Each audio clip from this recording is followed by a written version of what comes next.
back and get ready. On your mark, get set.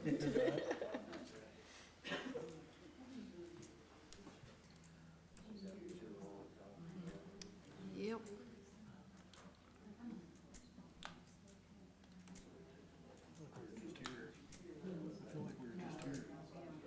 We were. Kind of were last week. Oh, just wait till we start budgets. Start what? Budgets. You should remember those. Well, we only had one little short meeting. Everyone I've ever been part of, it lasted, seemed like 2 hours. Yeah. Yeah, I thought we should have had a lot more meetings than that. Yeah. But whatever. Yeah. You just go to a budget meeting and say, here it is. Great, yeah. I tend to pick them apart. Everyone I've been to, I pick them apart. Yeah, we used to in the 90s. Is he not coming? Not now. Okay, well, I'd like to call tonight's meeting to order Yes, you will. and ask you to stand for the pledge and silence your phones. I pledge allegiance to the flag of the United States of America and to the republic for which it stands, one nation, under God, indivisible, with liberty and justice for all. Please stand, and I would like to ask Councilor Post to offer our invocation tonight. Heavenly Father, we just thank you for this evening. We ask that you give us grace and you help us in making the right decisions for our city. We thank you for this beautiful day that we're having as well. We pray these things in your precious name. Amen. Amen. Thank you, Stephanie.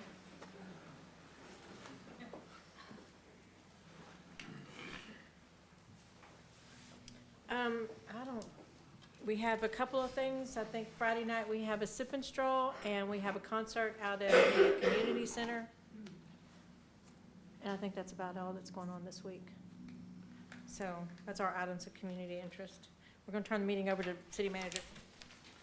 Not much to report this week, just to recap things you already know. All departments been keeping busy, doing everyday work. For example, today we had to repair a lake line out to, going out to Amon Carter Lake area. Got that repaired and had to call a boil order for them. But anyway, it's fixed and should be operational right now, and the water should be safe to drink. And I guess they'll test it tomorrow. The substation transformer project is still on hold. We're waiting for parts and other items to arrive so the construction company can return and finish. It looks like the project will be finished around June the 1st. This is just a reminder, but the bid opening for the sewer line project and the Smythe Street downtown revitalization are on March the 13th. One of them is at 11 and one of them is at 2. So if you want to attend those. We've made the first request from FENA for the funding for the generator grant project. The generator and control panels for the east lift station have been installed. The high service pump generator has also been installed. The control panel has not been wired, and the water plant generator has also been completed. We've asked Texas Department of Emergency Management to okay the request, and we should get funding soon. If you remember, this is a 90-10 grant. Most of our 10% has been paid with in-kind service, which is the installation of the generators by our electric crew. The amount of this request is $664,069.49. The week before last, we had major problems with the finance department payment drop box. It became unusable. So last Tuesday, we installed a new chute for our existing safe deposit drop box. After a day or two, we were able to take payments in the drop box. Citizens can use the drop box a lot, so we have restored that convenience. I have, there's a little add-on from your packet. I've contacted an engineering firm, Jacob Martin, which has extensive experience in getting grants and extremely low interest loans from the USDA. I consider the Old Lake line as a perfect candidate for this type of financing, since most of it is outside the city limits. As I learn about the process from Jacob Martin, I will keep you updated on what is available from the USDA. Any questions?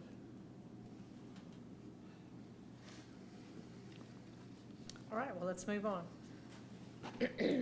Next item on the agenda is approval of the minutes for February 25th and March 4th workshop. I hope you got a chance to read the workshop and see how good a job Sandy does in trying to keep us straight. She did well. And then the write-offs for the library and the city utilities are also a part of that. If you don't have any questions for any of it, I would entertain a motion to accept as presented. So moved. Ashley, do I have a second? Second. Post? Shaw? Yes. Truax? Ashley? Aye. Sproles? Aye. Post? Aye. And Walker.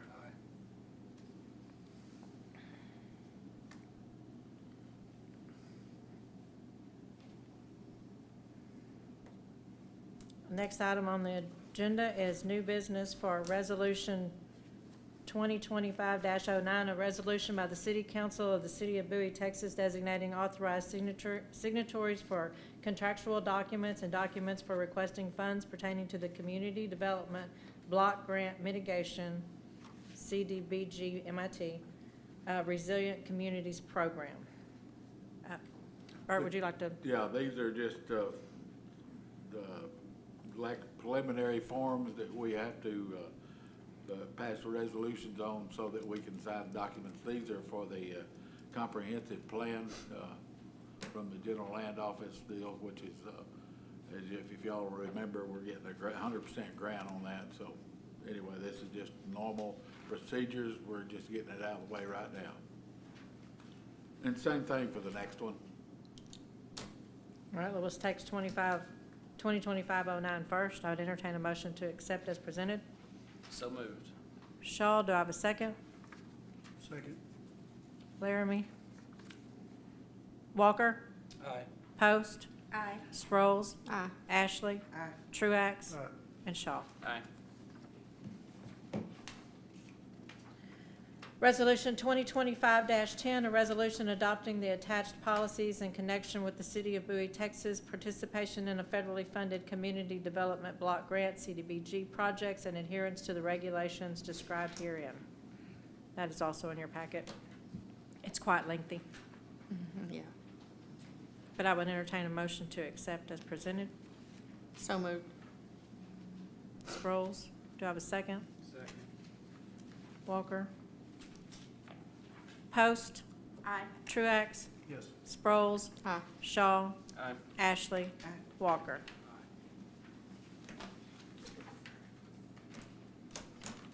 All right, the next item on our agenda is our librarian, Beth Hyatt. Every couple of years, I ask Beth to come and tell the new members on the council exactly what our library does and all she does for the citizens of Bowie. So, welcome. Thank you. In your packets, I have provided you with reports that I give my board. I have a library board. It's an advisory board, and they, one of their main functions is to keep me in line, I guess. No, I tell them what all's going on, and they give me suggestions about how the library's doing. Should anybody complain, they can take complaints or bring them to the city if they hear of anything. And then they also pass my policies and procedures, and then it's brought to y'all if we need to change any policies and procedures at the library.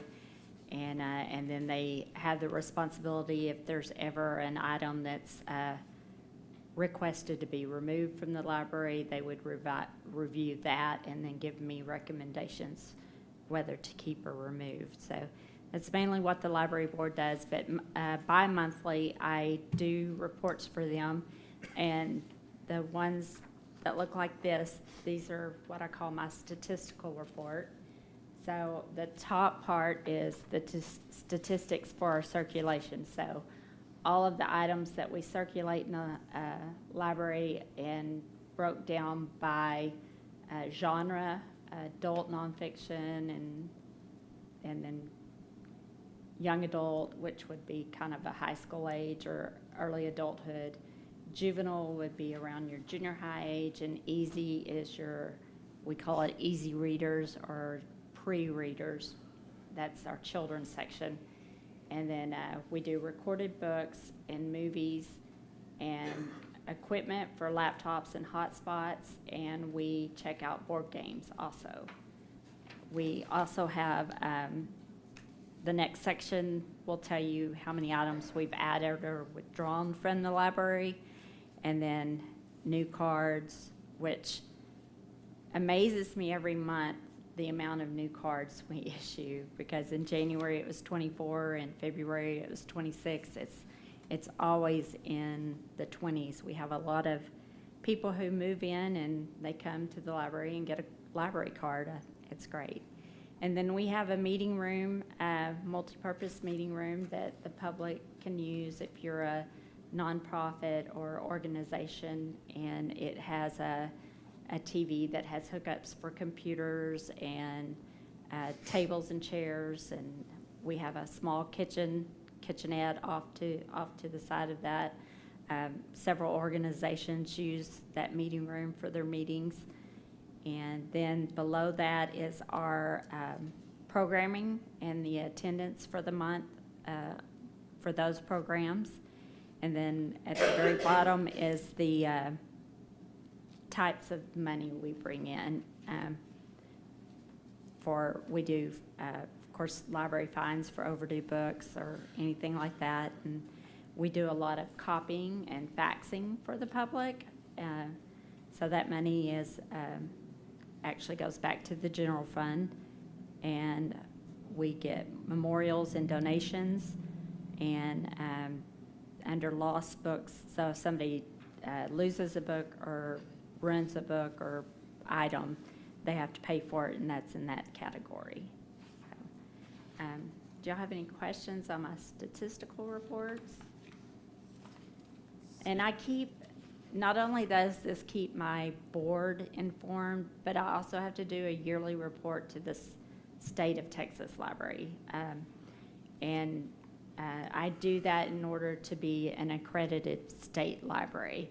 And if I keep accreditation with the state library, that gives me privileges such as being able to apply for grants that they administer, which are mostly federal. That way I don't have to deal with federal grants. I can go directly through the state, and they will walk you through that process. They're very good about that. And on another page in the back, I have received a few of the federal grants through the state for that, and they manage our website. We don't have to pay for our website. They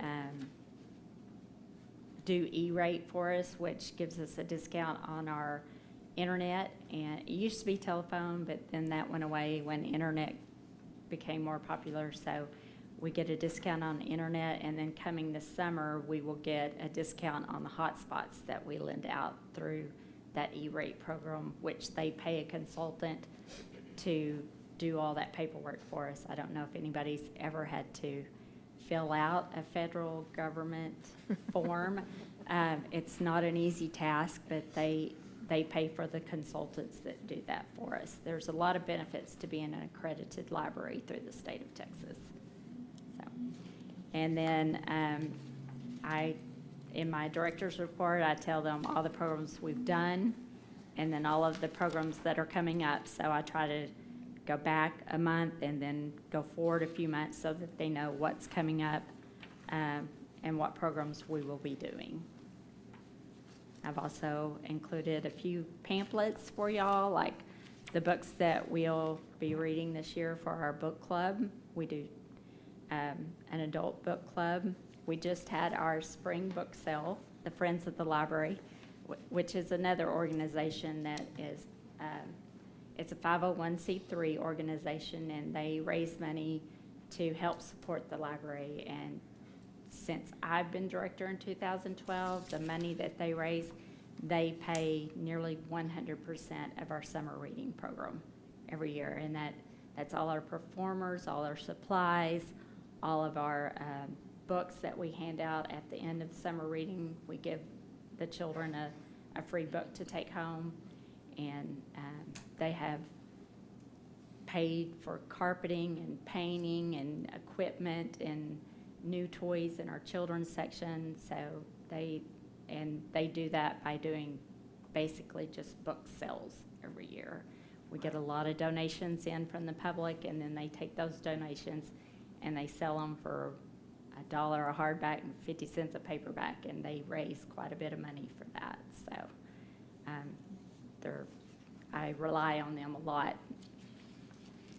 We have a few programs coming up. The Friends are going to do an author speak. His name is Will Nicholson, and he is the visual effects supervisor for the Chosen series, if y'all have heard of that, and he's going to speak on that. And y'all should really come and listen to it. It's going to be very interesting. We do an adult craft night program where every other month, and we've got one coming up in April. We'll be doing a book page wreath. And then we partner a lot with different organizations in the community to do programs. And the Bowie Freaks and Geeks partnered with us last year to do a mini Comic-Con, and it was very, very successful. I think we had over 300 people come to that Saturday. And this year, Aaron has really up the ante. He's getting more vendors and things to come to this, and it's the first Saturday in May is Free Comic Book Day. It's a national thing, and he went around, and I have thousands of comic books now in my storage building that we will be able to give away every year for Free Comic Book Day, and then so that'll be something for the whole community to be a part of. And then I gave you a little page that just kind of highlights everything that we do in the library and things that services that we provide. Our Wi-Fi is free if you're on the library property. A lot of people come in and use our computers, especially for DMV business. That's picked up quite a bit. And elderly who have to apply for Social Security, nothing's done paperwork nowadays. They want you to do everything online. So our public computers are used quite a bit.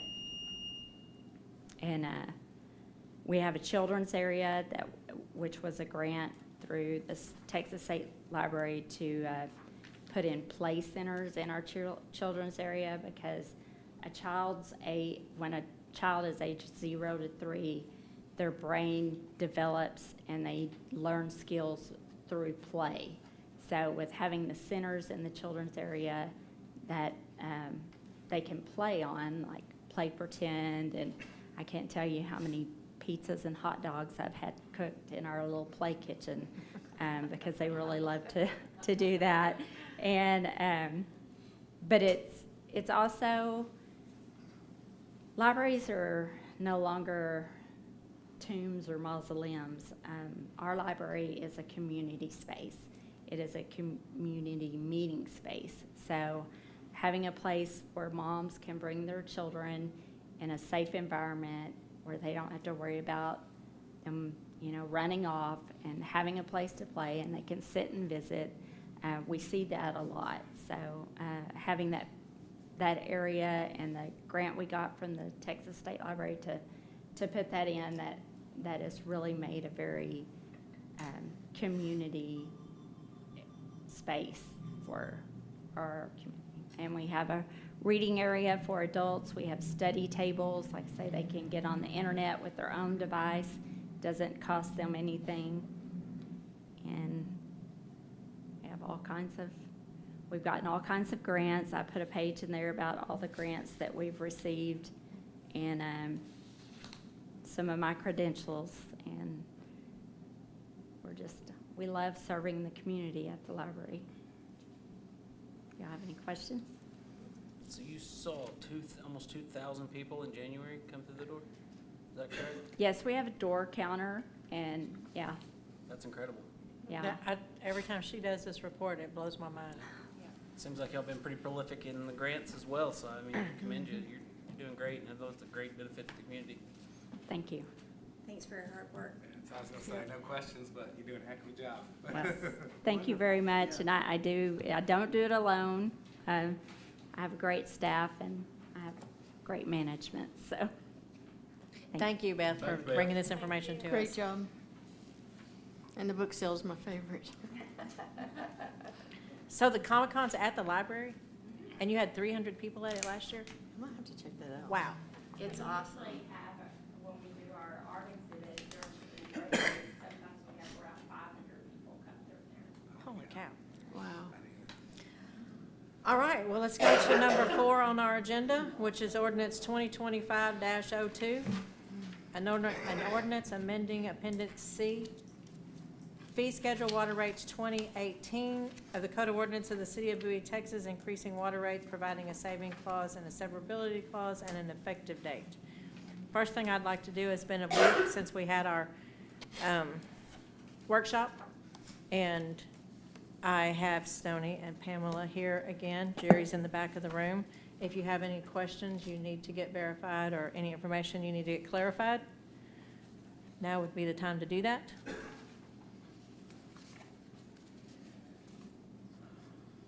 The ordinance is presented to you in your packet. Are we allowed, would we be allowed to have Stoney kind of stand up and explain everything so the people watching and stuff kind of, is that allowed or not? That, What it would actually imply, like what the raise would be? that and is, all that is stuff. up to you if you're prepared to do something. Okay. You got to do it at the podium. I mean, we obviously already know, but they. And I will say that the Whoever's minutes, camera the is. minutes that are, that will be posted, I don't know when they're going to be posted, that from the workshop, they're awesome. Not to mention the newspaper article, so it really goes into a lot of Newspaper detail. article, that's- Yeah. The article was good. So, just the highlights, if you wouldn't mind, for the public. So basically, getting back on, I don't want to speak for Jerry, but we discussed the issue at the plant over the pump and the upgrades. The cost of the pump was between $900,000 and $1 million. The upgrades to the plant, the components are pretty much there, it's just adding what's needed as far as filtration and stuff like that. And that estimate was between $8 and $10 million. We talked about replacing the water line, starting on Terrence Street, that 8-inch line that goes to Smythe and then goes, or excuse me, crosses 59, goes up to Smythe and goes down Pecan, Live Oak, out down Central, and then out to 81.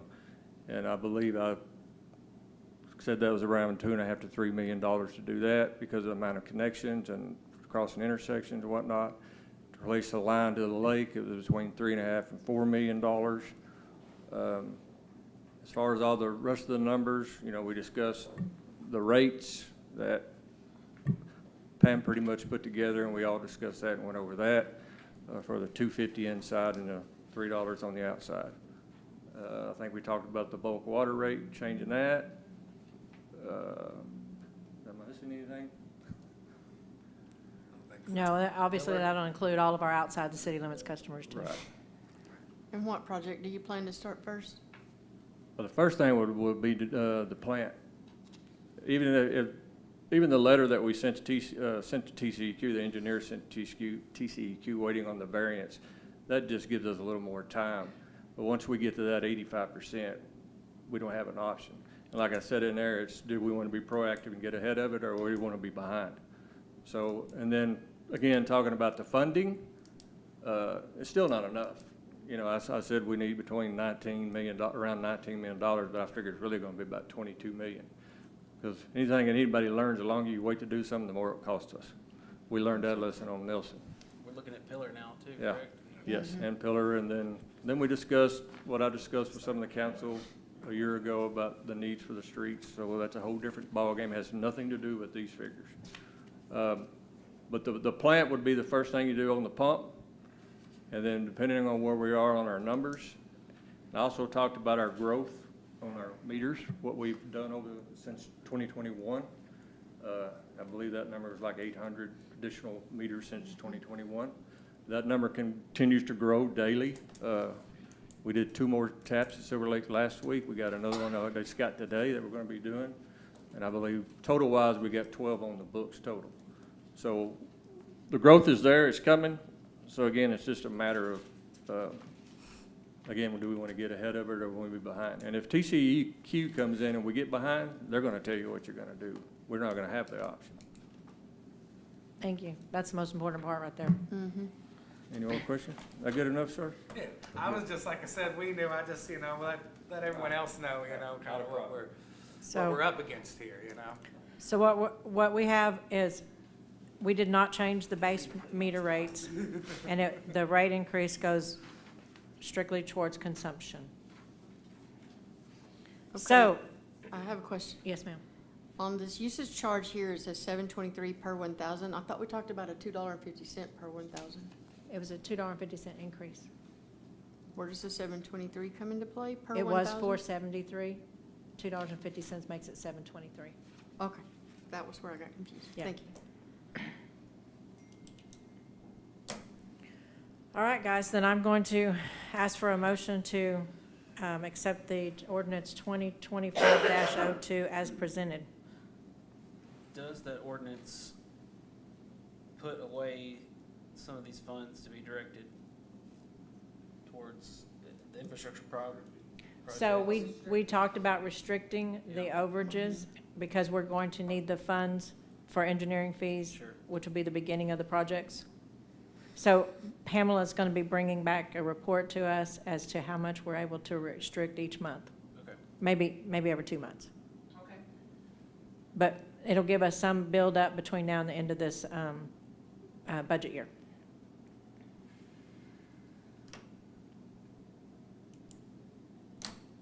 All right, so back to, I would entertain a motion to accept the ordinance 2025-02 as presented. So moved. Host? Do I have a second? Second. Sproles? Thank you. Shaw? Yes. Truax? Yes. Walker? No. Sproles? Yes. Ashley? Post? Aye. All right, that's 5-1, so it's been moved. This will come back to the next meeting for a second reading, which will be the April 8th meeting. And we'll put it into effect immediately after the April 8th meeting.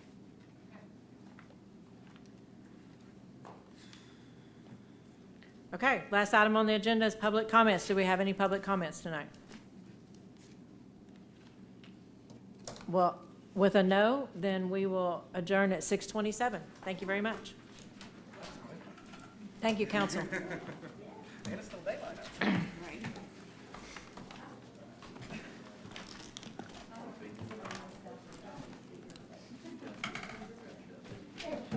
Beth, see you tomorrow.